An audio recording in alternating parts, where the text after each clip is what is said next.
kung mahilig kayo sa chismis at wala kang masagap na balita dahil mahina ang iyong... Ito bilhin mo. Radar ED6. Radar. Ha? Radar, sir. Radar RD6. Ah, hindi radar? Hindi. Okay. Ito bilhin mo. Radar RD6. Plug-in hybrid electric vehicle. Napakagandang grill para makahinga. Kung merong bula, lalabas yung tubig. Napaka-stylish na 18-inch wheels. Yang Chow na radial tires. Ha? Chow Yang, sir.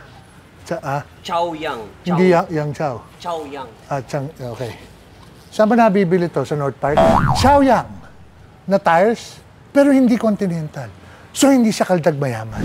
May camera sa ilalim para makita mo yung mga kamote rider. Ang gandang stepboard, bagay na bagay sa kulhan kong sapatos. Pero may sticker na medyo baluktot.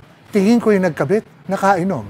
Pero kinabukasan, nung kinabit niya, wala nang hangover. Diretso na. Solid ka. Napakagandang tailgate, nakalagay radar. Bakit? Kasi kitang-kita mo yung ilaw, kahit malayo pa. Para siyang radar talaga. Soft open tailgate, pwede mong tapakan, parang mahirap umakyat. Pero si King Panda, nakakaakyat. Ito, yung radar RD6. More than 1,000 kilometers, isang tangke. 83 kilometers sa kuryente, sulit. At yung nagkabit ng sticker, solid pa rin.